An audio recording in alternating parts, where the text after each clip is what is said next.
La double vie de Médor, d'André Bouchard.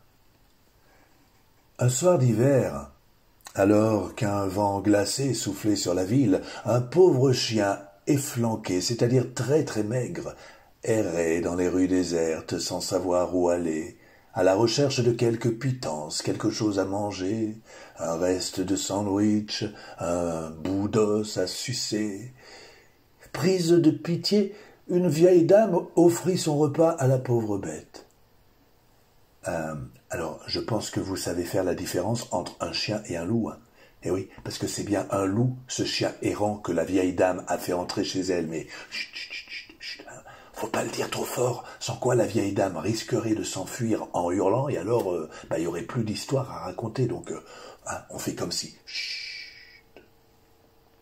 La vieille dame n'eut pas le courage de le renvoyer dehors par ce fichu sale temps. Si bien que ce soir-là, le loup dormit chez elle. Et comme la dame avait bon cœur et qu'elle vivait seule dans une grande maison, elle finit par l'adopter. Tout d'abord, elle lui choisit un nom. Médor.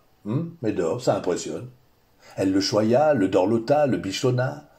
Ça ne vexait pas le loup d'être considéré comme un brave toutou, pensez donc, non. Tant qu'il avait devant lui une gamelle débordante de mets délicieux, il pouvait tout supporter, Monsieur Médor.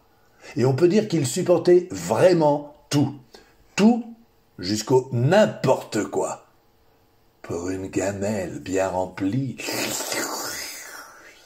endurant d'interminables supplices, surmontant les pires humiliations, frôlant le plus souvent le ridicule. Il faisait preuve d'une patience au-delà du raisonnable. C'est bien simple, il fit ce qu'aucune bête n'avait jamais fait auparavant. La vieille dame qui considérait le loup comme son fils décida de l'envoyer à l'école. Et comme à chaque bonne note elle le récompensait d'un bon petit plat, vous pensez bien qu'il devint vite le premier de la classe, hein. Et alors les autres élèves qui murmuraient « Ouais, c'est un gros faillot, lui, le chouchou de la maîtresse. Et faillot, ouais, tu vas voir, toi, ce qu'on va te faire. » Mais un jour, la vieille dame se cassa la jambe en glissant sur le sol de la boucherie où elle venait de commander 2 kilos de gîte de bœuf. C'est de la plus tendre des viandes pour le goûter du loup. Une ambulance l'emmena aussitôt à l'hôpital. Seul, dans la maison, le loup attendait le retour de la vieille dame en pleurant tout ce qu'il pouvait devant son assiette désespérément vide. Et à la fin du 3e jour, comme elle n'était toujours pas revenue, le loup quitta la maison. Il était redevenu comme au tout début de l'histoire, vous vous souvenez, errant, sans savoir où aller, afin de remplir son ventre qui, lui, ne cessait de gargouiller. Et il avait beau se laisser guider par son odorat, humer, flairer tout ce qu'il pouvait, rien ne ressemblait aux délicates senteurs des plats mitonnés, préparés avec amour par la vieille dame.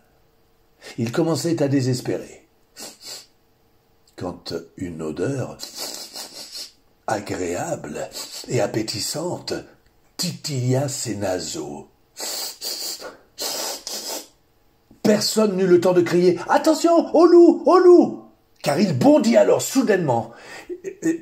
Voilà, c'est affreux à dire, mais il dévora l'un après l'autre tous les goûters de tous les enfants qui étaient là. Et alors eux, bien sûr, ils sont partis en pleurant dans les bras de leur maman. Alors oui, il se régala, le loup, mais avec tout de même une petite réserve, hein. Il manquait une petite tasse de chocolat, bien chaud. Et voilà, mes amis, voilà comment les loups sont devenus, nous, comment on est devenus, nous. Avant, on était des loups, enfin, je veux dire, c'est, j'étais un loup, moi aussi, un grand méchant loup. Moi, je suis sûr que c'est pas vrai, il raconte n'importe quoi pour faire son grand mariole, c'est tout, on le connaît bien, lui.